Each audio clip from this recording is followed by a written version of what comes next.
And today I'm very excited because you're one of my favorites. I really enjoy always talking with you. You're so, always enthusiastic.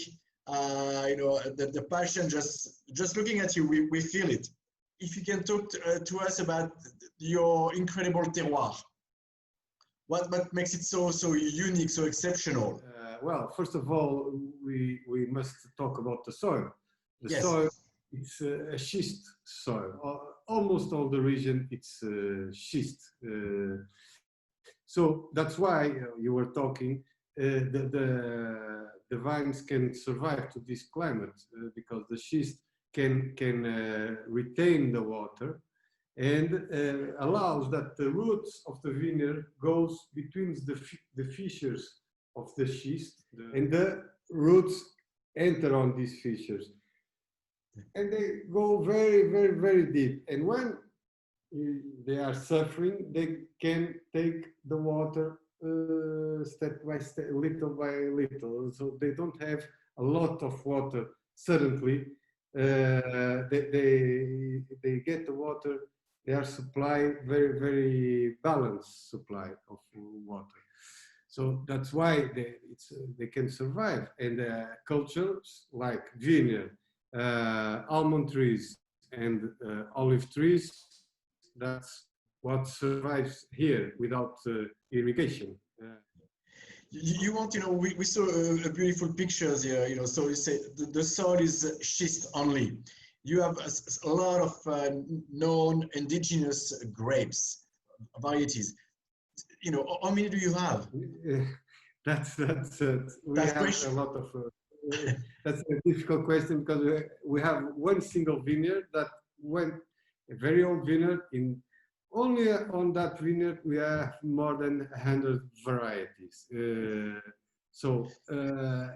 Does that go under the Viñas Velas appellation, or? This is on the vineyards where all the varieties, they are mixed. The old people, they did it like that, and we keep it that vineyards that they are very, very, very interesting. There are some that are not interesting, but when the conjugation of varieties it's good, they are really. It's a fantastic thing that you have on your hand to work. There are people that, of course, on this same parcel, you have varieties that are ripe sooner than others. But that's, in my opinion, that's exactly the point of old vineyards. It's that you have, when you pick the grapes, you have grapes that are maybe a little bit overripe. There are grapes that are a little bit more not so ripe, a little more green. And it's this balance, if there is a good balance, and if you find a way of vinification, because it's really hard to understand how to vinificate a vineyard that was planted 120 years ago with all these varieties. You have to. So you are a cook and a magician at the same time. You have to compose. Yes, you have to compose, of course, and you have to read and to understand the history and try to put yourself to understand what is this vineyard, to understand the vineyard and try to follow the philosophy of the vineyard on the winery. That's and talking about that, I know you come from a long line of winemakers. You have a long history of winemakers. Among your father, your grandfather, etc., etc. And when someone was a pioneer. You want to explain us, your wine heritage, that you are able to know so much about ancestral way of winemaking. You are so familiar with the wine region since you're born and raised there. Is that helping you? Of course, that's my father normally say that we are already born with a little bit of degree of alcohol on our blood. Since we are born, me and my brother and my sister, we are three. We are born in Porto because the wine, this is a very important thing. The wine of Douro was always aged in Vila Nova de Gaia, near Porto. Why? Because, well, first of all, because come to Douro was like come to Africa. It was very, very distant, very wild. And but the main reason was that it is very hot to age the wines and very dry. So it was not good. So aging the wines near the sea with the foggy weather of Porto and very low temperature, it's much better.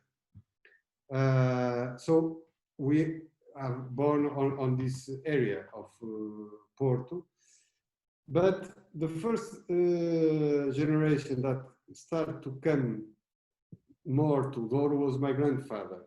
That started with the wine Barca Velha. He came here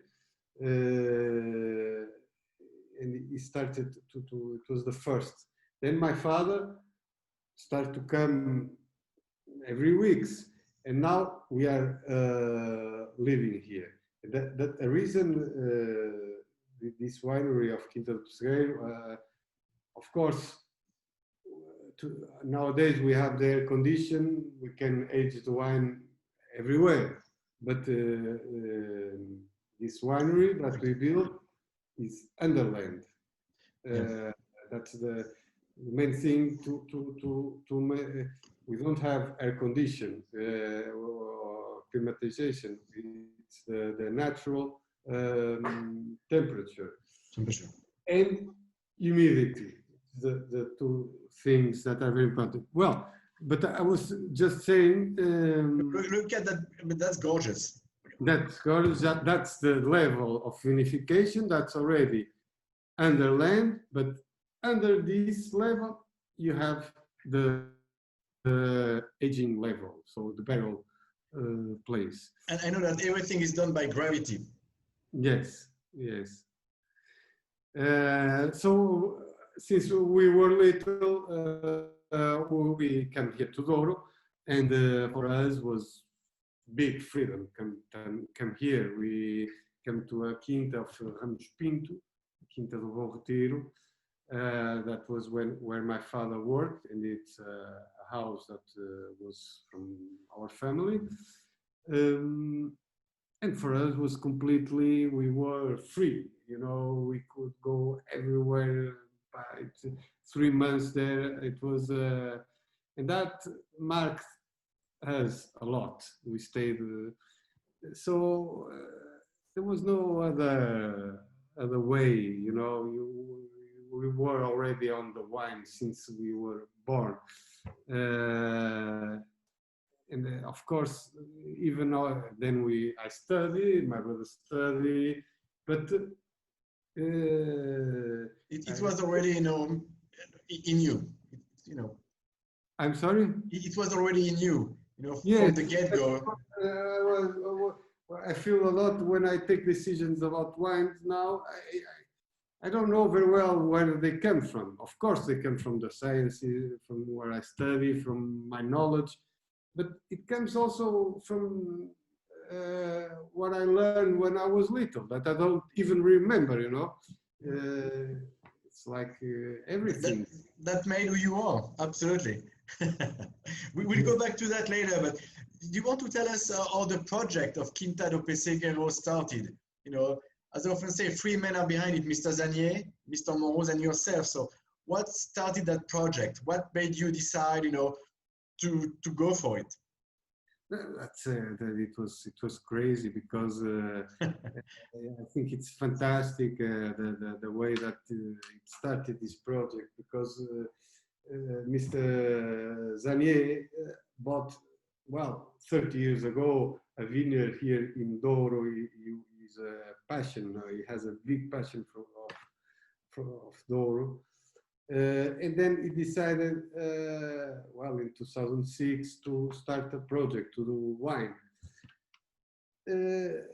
But he wanted to do something original from really from the land. The beginning. And from the beginning. And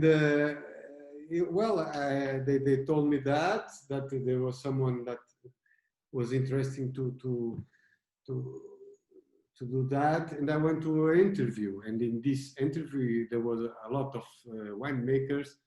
I was very young, and there was a lot of winemakers, quite prestigious winemakers.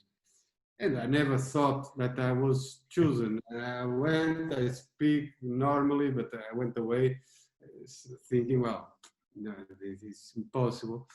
Then I got a call from Marc Morose, well, let's work together. Okay, let's do it. And it is fantastic. We really start to create this project from, we had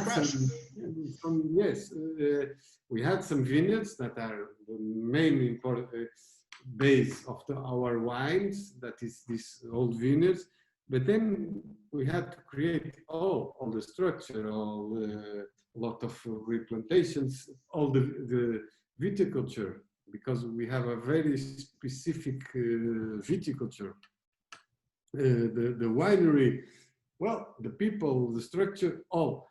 So it was fantastic to be a part of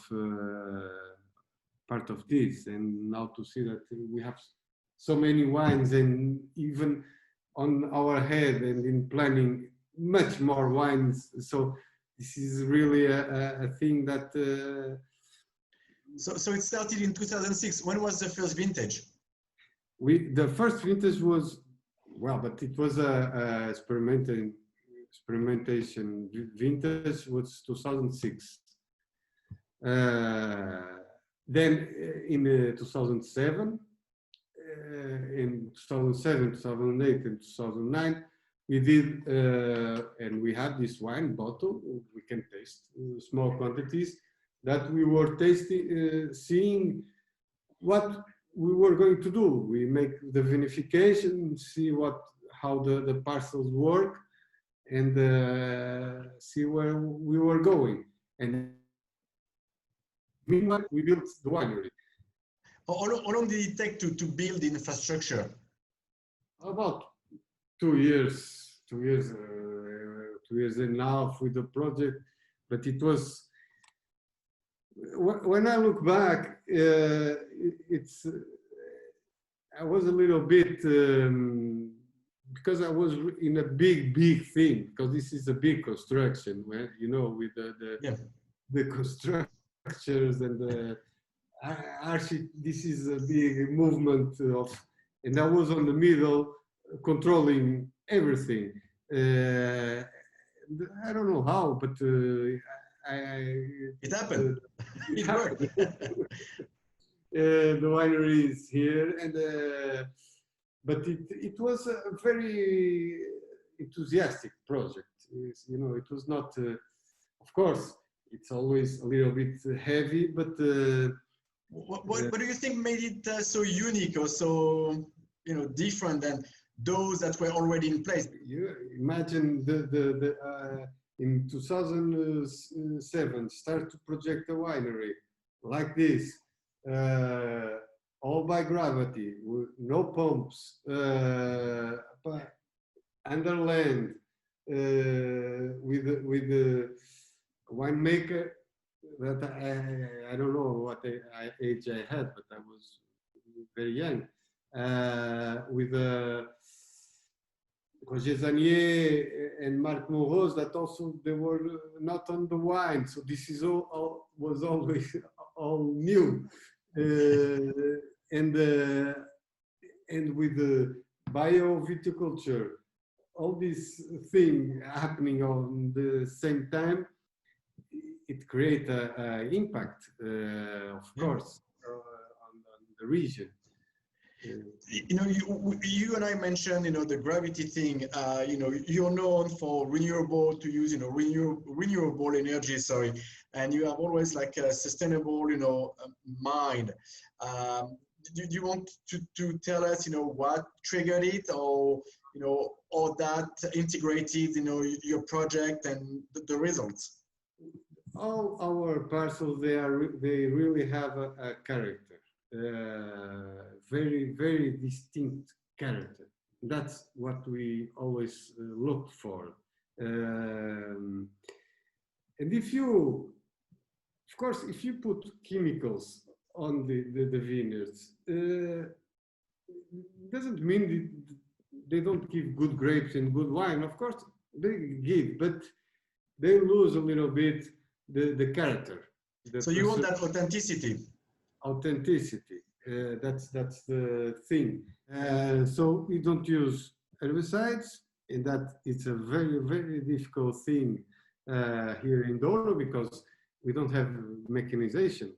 But we are really making progress in planting vineyards.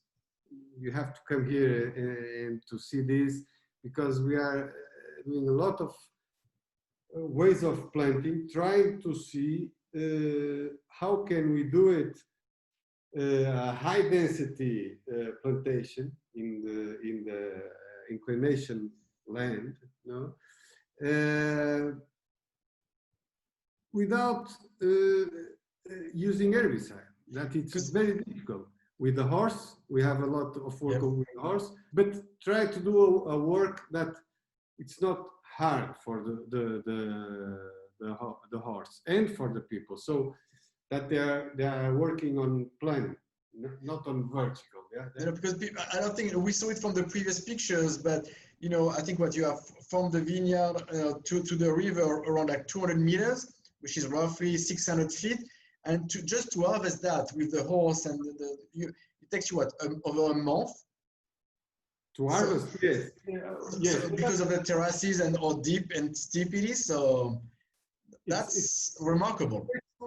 Especially also because here near the river you are at 80 meters of altitude.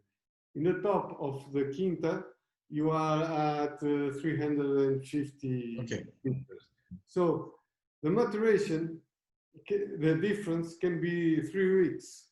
It's incredible. And also the exposition, because the exposition here in Douro, that's the thing that I didn't explain. It's really very important, the exposition and the altitude. It's change all. You can have a difference in the same Quinta of 3 weeks to a month due to the altitude or the exposition. So, but we are, just to finish that point, that we are trying to, with the horses and with the hands, try to do vineyards that you can work comfortably without a lot of effort. Try to work comfortably and easily without passing a lot of times and spending, of course, a lot of money. So we are trying to make these studies.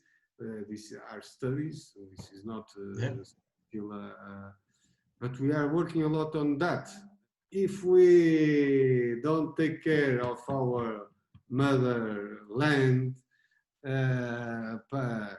we will disappear more quickly than It's true. So we are trying in our way, of course, but it's a small thing, but trying to protect the environment. You know, Portuguese wines were known to be inexpensive. And now, thanks to talented winemakers like you, and that's why wines from Quinta Do Pessegueiro and some of your friendly neighbors are getting just better and better. The quality is fantastic. What do you think make it so unique? There is a thing that I think it's very important. For instance, in Douro, but since at least since the Romans, we are doing wine here, but we never bottle. So we have a knowledge. We start to bottle the port wine, but the still wine, so the red and the white, we never bottle. Everybody had a vineyard in Douro or in Portugal. You speak here with a Portuguese person, and everybody says, "Oh yes, my father had a vineyard, and we produce. My grandfather had a." Everybody produced this one. Incredible. And just a few years ago, we start to bottle. And this gives a completely different perspective of things. So we are between a very, very, very old world and also a new world, because so you're combining both. We are combining. We have to be careful because what at least I think we have to. I believe in science. I like science, but we have to be careful with science because when we come out of college, the winemakers and arrive to a region and want to put on practice this knowledge, and they do all by the book. You have to respect the terroir. You have to understand what is the region, but here now it's much more developed. To understand the region, you have to make a big research. It's not so easy. So I think this is a thing that it's a very different point of view in the world of wine in Portugal.